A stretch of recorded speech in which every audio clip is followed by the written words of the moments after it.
Now in this lecture, we are going to do the thermal analysis of Poiseuille flow. Now, as we are doing it for a pipe flow, for the pipe flow, if we want to find out the heat flux, the axis we have considered the direction, positive direction of the radial direction is like this, and the heat flux, if we want to define, that is minus k into del T del R at R is equal to capital R, where capital R is basically the radius of the pipe. So this is what is the heat flux that is taking place in this direction. This is what is the direction of heat flux, and we have used the Fourier's law of heat conduction because at that layer the fluid is at rest, so pure conduction, and that is equal to, from the Newton's law, if we want to write that, H into change of temperature. So what is the change of temperature? So what is the heat transfer that is taking place from this temperature to this temperature? So the pipe temperature is wall temperature is say T wall, but what is the fluid temperature? So we do not know what is the fluid temperature. Let us write some reference temperature of the fluid. So previously, in case of external flow, we have seen that when heat was transferred from the wall to the fluid, we have considered the T infinite, which is outside the boundary layer. Okay, so that was fixed outside the boundary layer, that was T infinity. That is why the reference temperature was very simple to understand. But in case of internal flow, you can understand that from the entrance, gradually the thermal boundary layer is developing, and after certain time it is fully developed, and during the development of the thermal boundary layer, it is that the T infinite, which is initially it was that was even not constant along the axial direction, that is also changing because of the energy consideration that that is crossing this particular section remains same, and since the thickness of the boundary layer is gradually increasing, and that is why the temperature, though the temperature is uniform in the core region, it is uniform over the core region, but its magnitude is continuously changing. Rather, it is basically it is continuously changing, it is not fixed.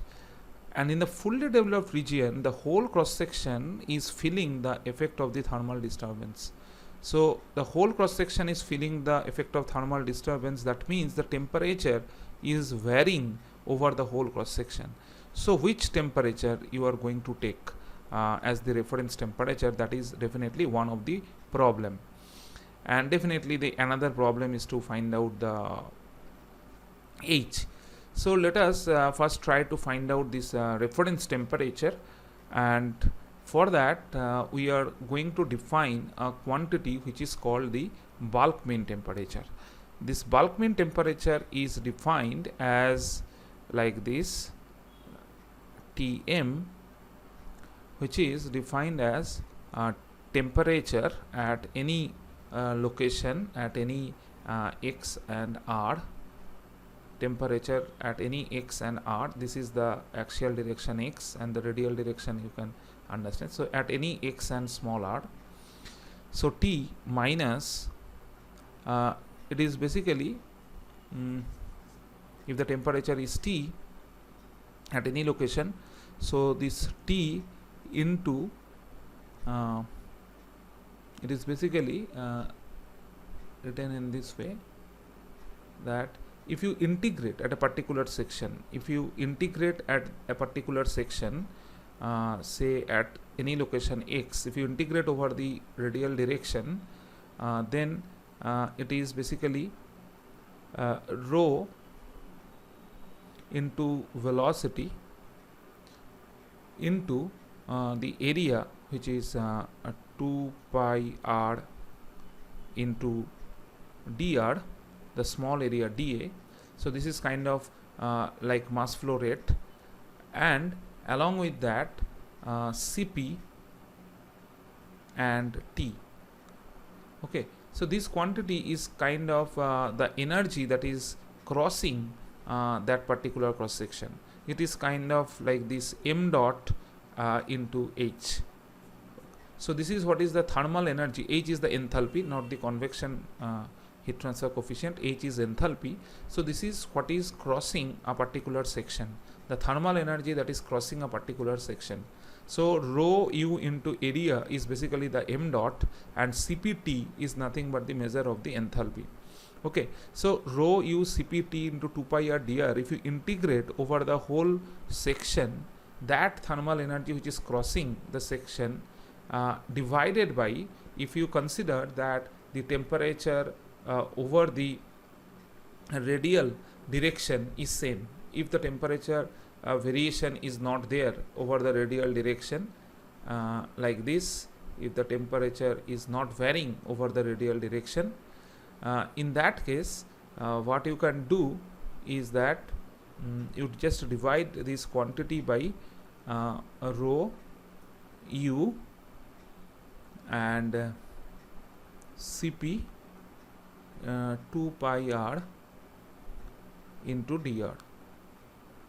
Okay, so if you just integrate this quantity, and you are assuming that the temperature now is uniform. So I am just showing this particular thing. If you consider this is the section, let us consider the wall is at a higher temperature than the fluid, then definitely the temperature variation will be gradually like this. So this will be the temperature variation, as you can see, and this is maybe the axial location. Now if we consider that throughout the cross section, if the temperature is constant along the radial direction, if the temperature is constant, then that particular temperature Tm is such that the thermal energy that is crossing that particular cross section, that particular section, is exactly same even if the actual variation of temperature is there.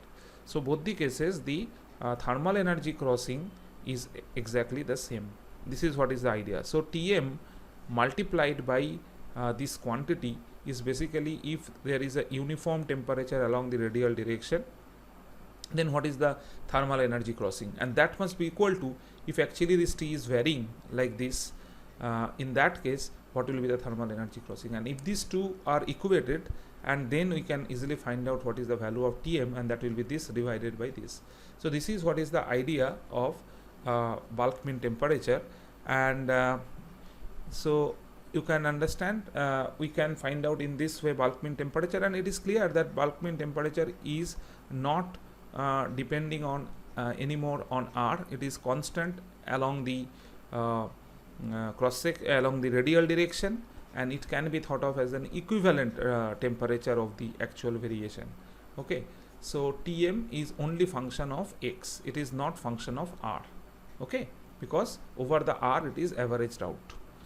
So this is what is the bulk mean temperature, and this bulk mean temperature is considered as the reference for the internal flow in the fully developed region. Okay, so now we can write this equation as minus k into del t del r at r is equal to capital R, which is equal to H into T bulk mean temperature minus T wall. Okay. Now if you see the order of magnitude analysis, if you do the scaling analysis of the left hand side term, it is of the order of k into temperature difference, say delta T, divided by this R in the developing region. It is clear that in the developing region it is of the order of delta T. Okay, so this R is of the order of delta T in the developing region, and that will be in the order of H into delta T, which is in the right hand side. Now it is clear from this expression that delta T will cancel, and you can see that H by K this quantity is of the order of 1 by delta t. Okay, so in the developing region, it is clear that as this delta t is gradually increasing in the developing region, as the delta t is continuously increasing along the axial direction, so h by k is basically decreasing during that time. But after the fully developed flow, after the thermally fully developed flow, this delta t is basically in the order of the radius of the pipe, and that is no longer changing. Okay, so since it is not changing, so delta t becomes constant and it is of the order of radius. So you can understand that after thermally fully developed flow, this h by k, this quantity is no longer changing. Okay, so if we consider that k of the fluid is not changing, then definitely we can say that h is a constant in a fully developed region.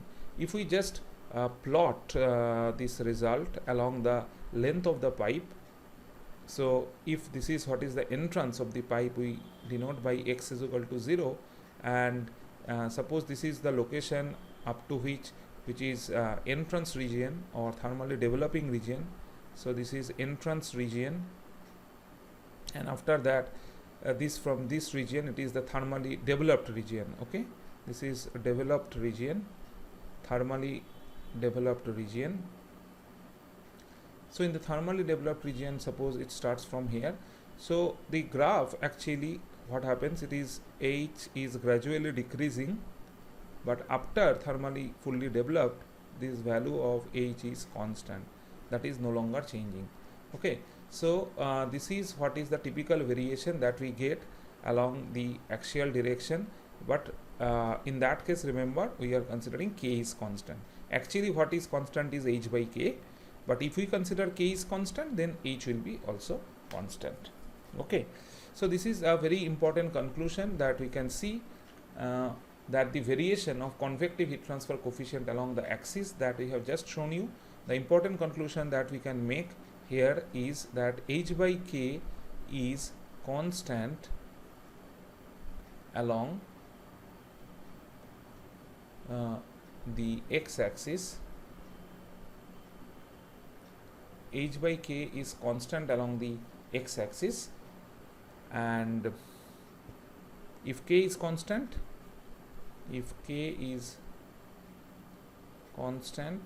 then h is also constant. Okay, so this is a very important conclusion that we can make. Now h is only function of x, that we are claiming h is not function of r. The reason is that here if you look at this equation, if you see this particular quantity, this quantity is definitely is something function of x only, right? Function of x only. This is function of x only, because t in general at any point it is function of x and r. If you partially derive derivative with r and putting r is equal to some capital R which is a constant, then definitely this quantity will be function of x, and this quantity is definitely function of x. This quantity is function of x. Okay, because Tm is function of x, T wall is definitely function of x. So this quantity is function of x, this quantity is function of x, which implies that h must be only function of x. Okay, so h is not changing with r, this is clear. Okay, so and that hx we can now conclude that in a thermally fully developed region is a constant, that is not changing if thermal conductivity is constant.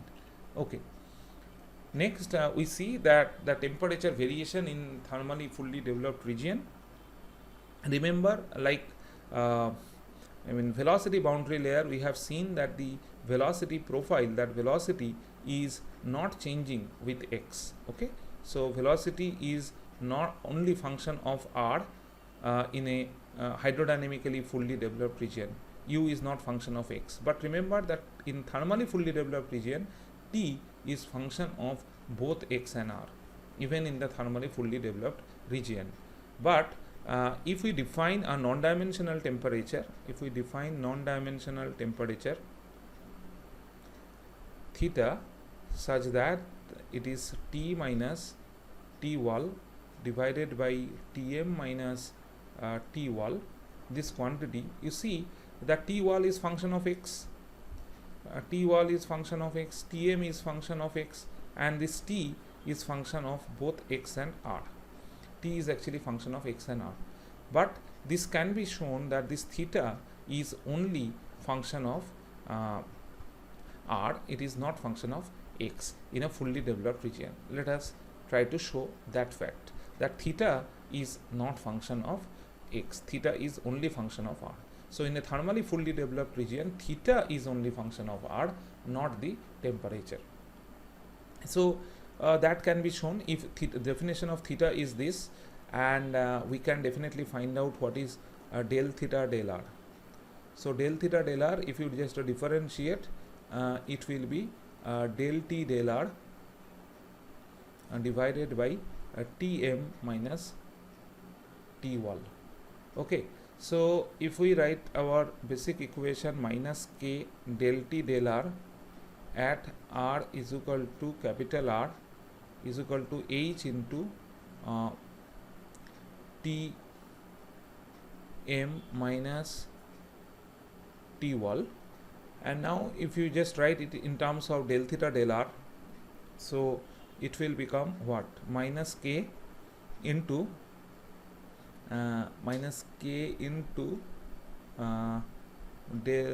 Tm minus T wall, right, because that Tm minus T wall will multiply with this quantity del theta del r at r is equal to capital R. Okay, so this is what is the quantity in the left hand side, and that will be equal to h into Tm minus T wall. Okay, so Tm minus T wall will cancel from both the side, and you see the expression finally which is there is del theta del r at r is equal to r is equal to h by k with a negative sign. So you can see what is coming finally, del theta del r at r is equal to capital R is equal to minus h by k. So now if you see this particular quantity is what, this particular quantity in general, if it may be function of x and r, we actually do not know. It is definitely function of x because we are putting at r is equal to capital R, so it is definitely function of x. And what about this quantity? This quantity in a thermally fully developed region, definitely this quantity is a constant. Okay, so if this quantity is a function of x and this quantity is constant, definitely this theta cannot be a function of x, because if theta is function of x, then this quantity del theta del r definitely will be function of x, because you are partially you are doing partial derivative with respect to r only, so x should be there, but it is, we know, is a constant, so which means that theta definitely is not function of x. Okay, so what we can conclude, the important conclusion is that theta is not function of x. So that conclusion we can definitely make out of it. So theta is only function of r, but remember what is theta? It is function of difference of temperature and T wall, which is function of x, divided by Tm, which is function of x, minus T wall, which is function of x. But this ratio is function of r only, not function of x. Remember, in a thermally fully developed region. So two very important conclusion we made. One is regarding the h, which h is constant in a thermally fully developed region if k is constant, and theta, which in a thermally fully developed region is not changing with x. Okay, so basically del theta del x in a thermally fully developed region is equal to 0. This is what is the conclusion. So theta is not function of x. Okay, now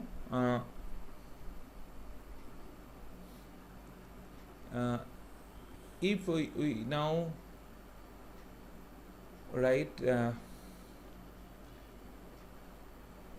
so let us try, we want, our main objective is to find out the variation of temperature along the axis for the constant heat flux boundary condition. So let us consider constant heat flux boundary condition. So consider this is as case 1, that is heat flux which is constant.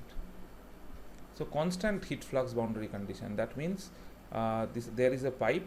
Let us consider some fluid is flowing into it. Maybe you are giving heat flux in the pipe which is at a constant rate. Practical, this kind of a situation occurs if a pipe is kept under sunlight, maybe or you can heating the pipe using some heater.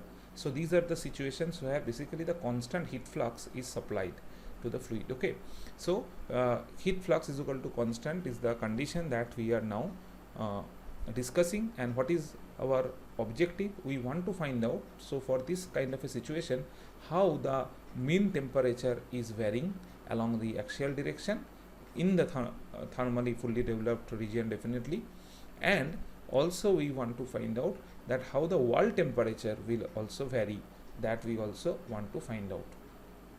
Okay, so to do this analysis, let us first write what is the expression of the heat flux. We know the expression of heat flux is what? H into say T wall minus T mean. So we are considering like flow is taking place from the wall to the fluid. So H into T wall minus T mean, bulk mean temperature, that is what is the heat flux which is flowing into the fluid. So now if heat flux is constant, so this quantity is a constant, and in a we can write, if you differentiate both side, definitely what we are getting, that this H we know also is constant, that is not also changing along x direction, right? Because we are considering thermally fully developed region. So two conditions, one is Q constant, heat flux is constant, and thermally fully developed region. These are the two conditions if we apply, and if we differentiate with respect to x, so what we are going to get is H into dt wall dx, because T wall is only function of x, so we are writing the ordinary differentiation is this. We have just differentiate with respect to s. H is constant, not changing with x. Okay, so what we can conclude is that dt wall dx, the slope of the wall temperature variation is same as the slope of the bulk mean temperature variation. This is the first equation that we can see very simply. Now if you see the non-dimensional temperature, if you see the definition of the non-dimensional temperature, which is basically T minus T wall by Tm minus T wall, and if we multiply, if we multiply Tm minus T wall, which is equal to T minus T wall, and if we differentiate with respect to x, so first it will be theta is only okay, let us write del theta del x into this quantity will be constant at that time, plus it is theta into differentiation of this quantity dtm dx minus dt wall dx, and that is equal to del t del x minus dt wall dx. See, t may be function of x and r, that is why partial derivative has been used here. Wall, we know wall temperature only function of x. Now from the fully developed flow, we know that del theta del x is equal to 0 for fully developed thermally developed flow, thermally fully developed flow, and already we have seen these two quantities, these two gradients are same from the equation 1, as you can see. So this difference is equal to 0. So this difference is equal to 0 from equation 1. So what we are left with is a del t del x is equal to dt wall dx, that is the equation 2 that we can write. So if we write both this equation 1 and 2, so we are end up with del T del X is equal to dTm dx is equal to dt wall dx.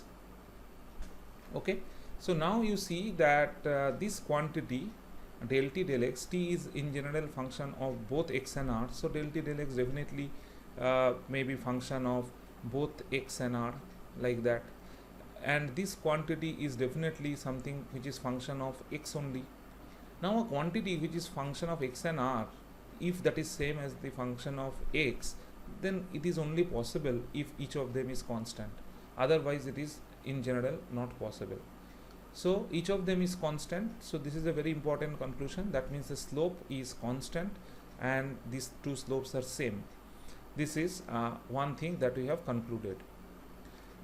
Now if we just try to plot this, let us consider this is the X direction.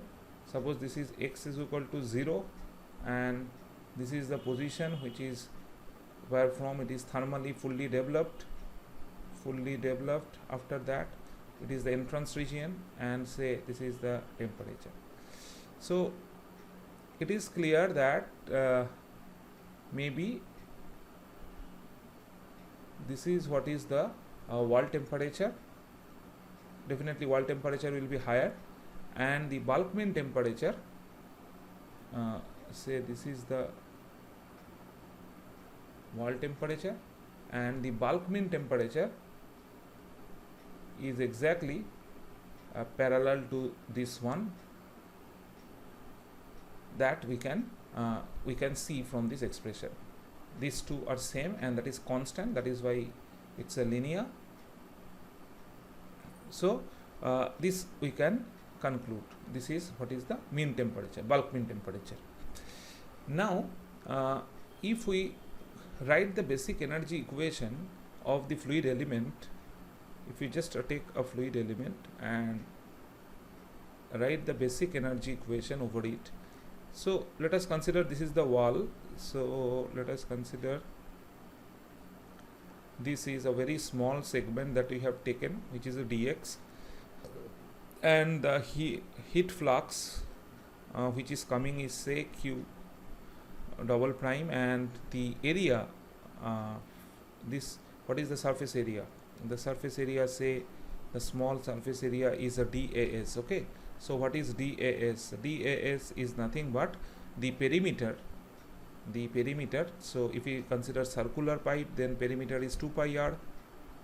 Okay, so in that case perimeter will be 2 pi r into dx. Okay, so this is what is the DAS. Okay, so we can also write this as like P into dx. Okay, so this is what is coming as a heat flux coming into the fluid, and from in this control volume, let us consider the enthalpy that is coming into this fluid is basically m dot into h. So m dot you can write as m dot. Okay, let us write m dot into what you can write like Cp into T bulk mean temperature. We are considering the whole temperature that is same, which is the bulk mean temperature, and which is leaving this control volume is say m dot into Cp into say this is Tm plus dTm. Okay, so at a distance dx away it is dTm mode. Okay, so now if you just consider these are the only heat interaction, energy interaction taking place. If we neglect the axial conduction, we have neglected the axial conduction here, we have not considered that, and for the steady state situation definitely we can write that this quantity minus this quantity, that is net which is coming out of this control volume, is equal to which is coming into the control volume. Okay, so what we can write is that heat flux into DAS, this quantity is definitely is equal to m dot into Cp into dTm. That means this quantity minus this quantity. Okay, so what is coming in is equal to net what is coming out. Okay, so if you see that from here we can write also that m dot Cp into dTm is equal to heat flux into perimeter into dx, because das we can write in this way also, perimeter into dx. So dTm dx, this quantity actually what we are getting is that dTm dx, this quantity is equal to heat flux into P divided by m dot Cp. Now see, this particular equation we are getting only considering the energy equation, irrespective whether it is developing region or the fully developed region. Okay, so this equation actually valid both in developing and the fully developed region. Okay, so it is clear if the heat flux is constant, then definitely we can say that dTm dx is constant even in the developing region. So at least this dTm dx, this quantity can be extended even in the entrance region also, because that is constant if heat flux is constant. Okay, so for the constant heat flux we can surely tell that this will be the variation of the bulk bin temperature. And definitely for the wall temperature, maybe initially gradually the temperature will increase, and then this will be the curve. So this is going to be the typical variation of the wall temperature and the bulk bin temperature for the case when heat flux is equal to constant. That is the case 1 that we have studied. Now let us consider the situation if the surface temperature is constant instead of heat flux is constant. Okay, so for that study, analyze the case for the constant temperature boundary conditions. That now we are considering the situation where if this is the pipe wall, where the wall temperature T wall is basically constant. Okay, the practical situations when T wall is constant can be you can thought in this way, like in a condenser pipe. In a condenser pipe, as you know, that through the pipe basically the cold fluid entered into the condenser tubes, and those are basically heated by the phase change fluid. That means the from the fluid which is basically changing phase from the vapor to the liquid. Okay, so that fluid is flowing outside. So during phase change, as you know, the temperature remains constant, so you can think of that the wall temperature is constant. Okay, so wall temperature is constant only, and inside the fluid is basically heated. So this is the kind of heat transfer that is taking place. Maybe the T wall is constant because of phase change operation may be taking place, and inside the cold fluid is getting heated by that heat. Okay, so this is the practical situations where constant temperature boundary condition may be available. Now you see, to do this analysis, we can start with the situation that heat flux, as we know, is nothing but H into T wall minus Tm. Heat flux is basically T wall minus Tm, and as we have seen that for any situation, the energy equation, from the energy equation we have seen this equation. So this equation definitely is applied, so we can write that equation also. So dTm dx is equal to heat flux into P divided by m dot into Cp. Now these are the two equations that we have, and from that let us try to find out the variation of Tm, because we know already T wall is constant. Okay, so let us try to find out how Tm is varying. Now T wall is constant, so definitely we can write that in the left hand side we can write this quantity as ddx of Tm minus T wall, because T wall is constant, that is not changing along x. So if we write that, it is not going to change the left hand side. In the right hand side, what we can do is that we can simply put the value of heat flux as H into T wall minus Tm. So if we put that, it will be H into T wall minus Tm into P is there and m dot Cp is there. Okay, so now if you see what we can write is that let us consider that Tw minus Tm. Tw minus Tm is what is the temperature difference between the wall and the mean temperature. Okay, difference between the wall and the mean temperature, and it is let us define this quantity by delta T. Let us write this quantity as delta T. Okay, so if we write this quantity as delta T, then here you can see this quantity is minus of delta T. So one minus will come into picture. So ddx of delta T with a negative sign, and H delta T into P by m dot Cp. So one negative sign will be there. Okay.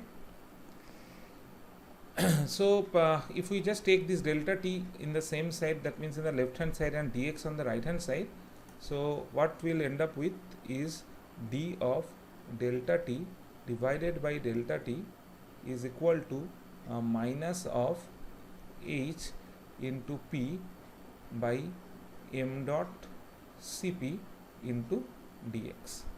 Okay. Now if we integrate, and since we know that it is in a thermally fully developed region, this H is a constant. So if we write in this way that H is not changing, so from 0 at x is equal to 0, the temperature difference, that delta T is our variable, so delta T is delta T at the inlet. Okay, delta T at the inlet, which is at basically delta T at x is equal to 0, and here it is basically delta T at x is equal to some value, say x. So say delta T at the exit. Sometimes we write in this form inlet and exit, but I prefer you should write these quantities as x is equal to 0 and x is equal to x. Okay, so when x is equal to x, at that time what is the delta T? So delta T, always remember what is delta T. It is basically the temperature difference between the wall and the bulk mean temperature. Okay, so if you integrate, it will become ln delta T at x equal to x divided by delta T at x is equal to 0. Okay, so at x is equal to x divided by x is equal to 0 is equal to what? That is minus Hp into x divided by m dot Cp. Okay, so this is what is the expression, and this quantity Px is nothing but the surface area for that length x. If this length is the finite x, then P into x is nothing but the surface area. If it is a circular pipe, P is 2 pi r into x, that is basically the surface area, which we can also write as As. So this quantity also can be written as minus of H into surface area of the pipe divided by m dot Cp, and this quantity is ln delta T x is equal to x divided by delta T at x is equal to 0. So this equation you can see directly giving you an idea about how this delta T at any location x is changing as delta T at x is equal to 0 into exponential of minus of HAS divided by m dot Cp. Okay, now if you just want to plot this particular expression, what you will see is that delta t at any location x is equal to delta t at x is equal to 0 into exponential of minus h into as by m dot into cp. Okay, so if you just plot this result, see this is what is x, okay, and the wall temperature is constant. As you can see, this is what is the wall temperature, that is not changing. The only what is changing is the mean temperature, the Tm, that is changing, and this delta T is basically at any location x, at any location, let us consider this is the location x. So at any x, what is the gap, what is the temperature difference between the wall and mean temperature, because delta T is what is the difference between T wall minus T mean, and delta T at x is equal to 0 means basically this is at x is equal to 0. So what is the difference between the wall temperature and the mean temperature at x is equal to 0? So this is the meaning of this particular quantity.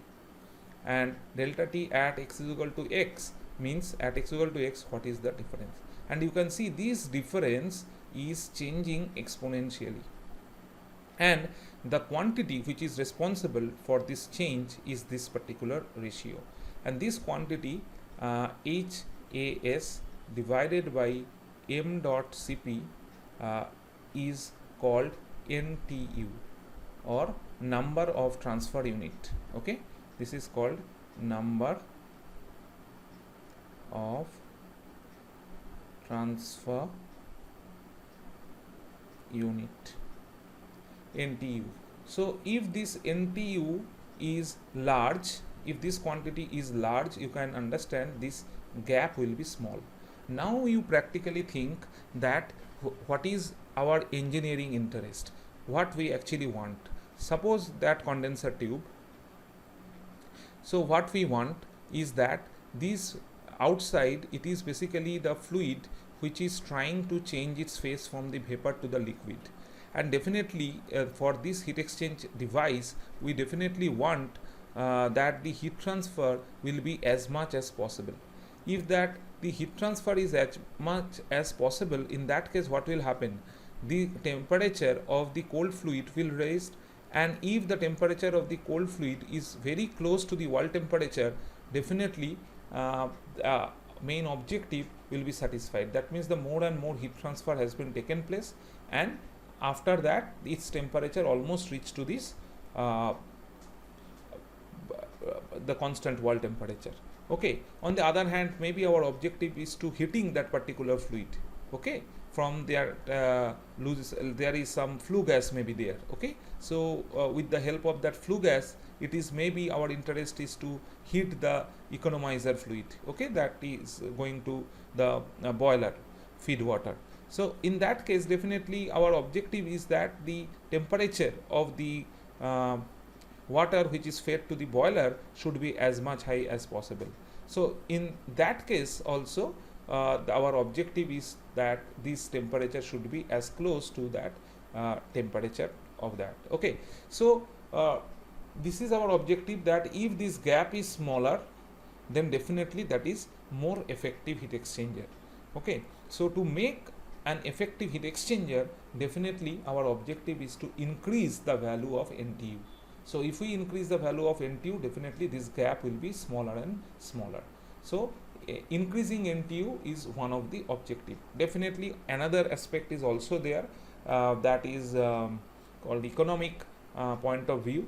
You have to check that maybe you will find that after a particular point the NTU may be increased, but with respect to that the gap is not reducing much, it is almost varying very less. In that case, might be you from the economic point of view, you just keep NTU maybe up to a certain limit.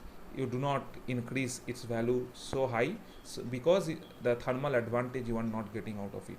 Okay, so these are things there that we are going to discuss in the heat exchanger in detail, but right now this is a situation that we have just find here, which is for the constant wall temperature. Okay, now if our heat transfer is taking place from a constant surface temperature, another objective definitely is to find out the total rate of heat transfer.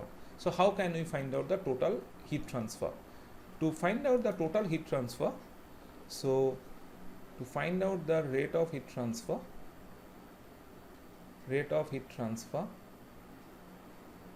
in case of a constant heat flux, it is very simple.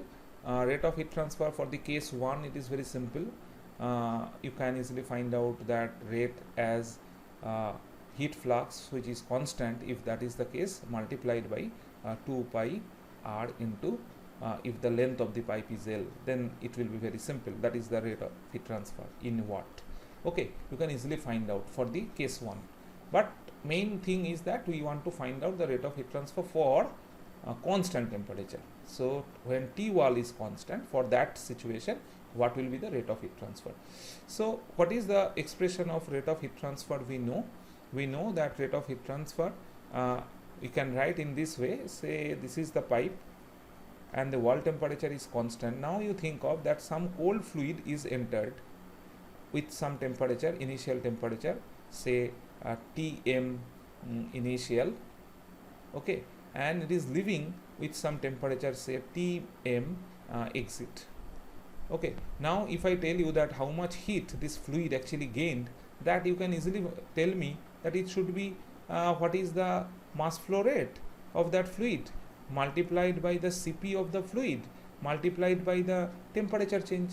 It is as simple as that, Tme minus Tmi. This is what is the rate of heat transfer.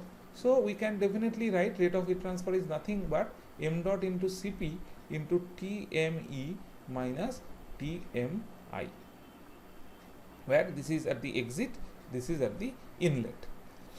Now inlet we have actually specified by x is equal to 0, and exit we can specify that x is equal to x or x is equal to L, whatever you say. Now see that what we can write from the previous expression, that what is m dot Cp. Now here you can see that m dot Cp we can write as minus of HAS divided by this quantity. So if we write m dot Cp as, from that equation, m dot Cp as minus HAS by ln delta T at the exit divided by delta T at the inlet. Remember, by exit I mean when x is equal to some finite length, x is equal to L, and by inlet I mean x is equal to 0. And this is what is m dot Cp, or you can write m dot Cp as HAS by ln delta Ti divided by delta Te, if we want to avoid this negative sign. I have just changed this numerator and denominator to m.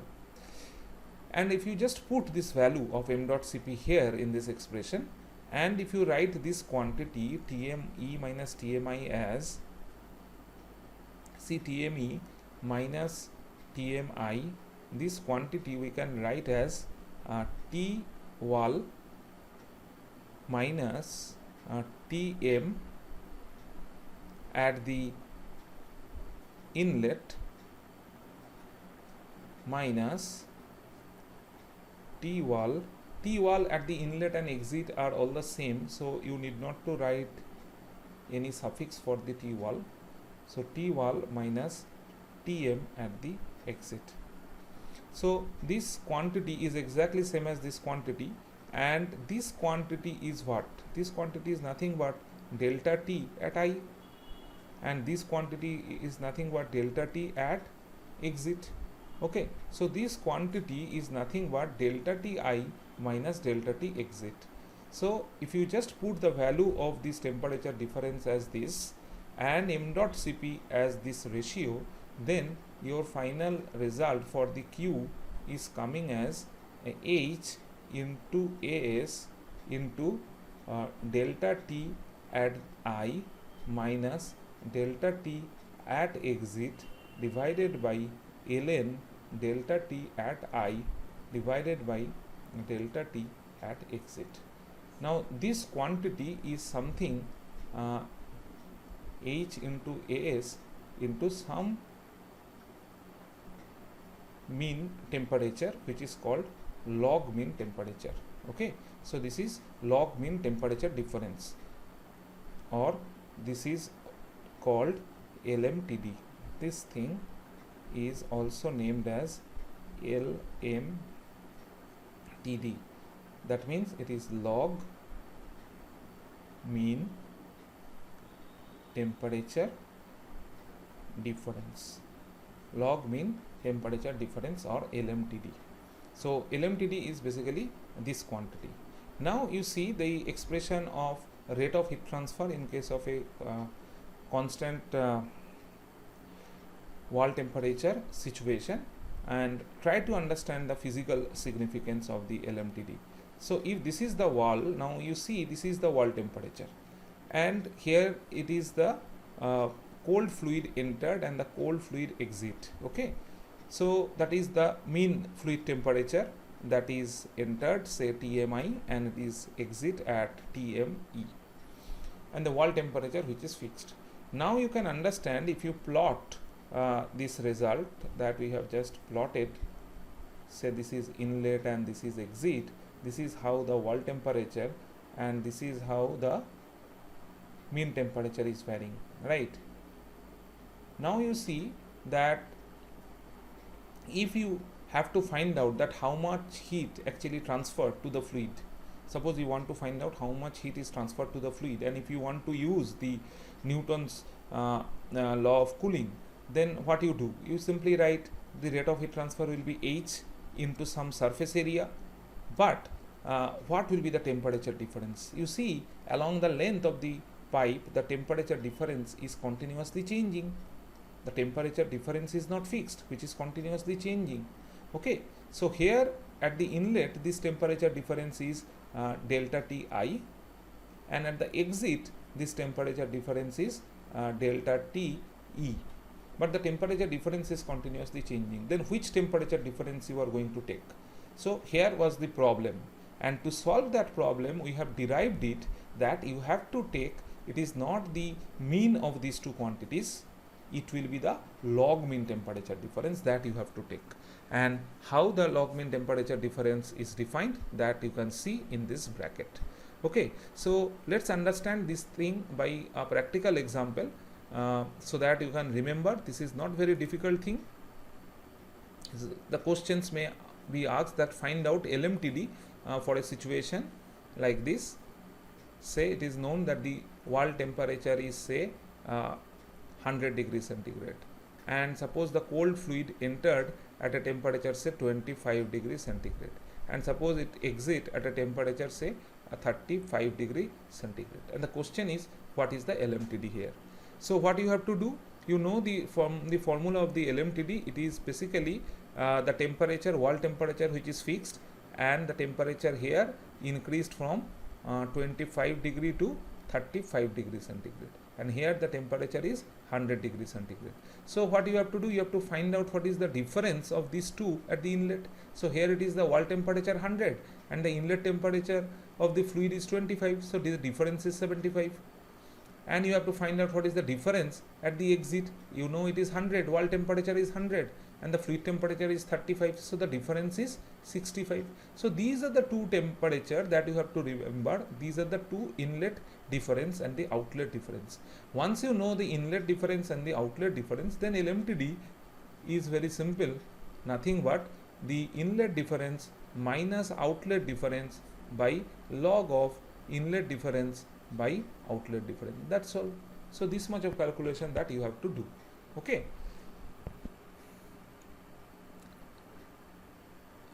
Okay, so in the next lecture we'll see how can we find out this H in case of Poiseuille flow. Okay. Thank you.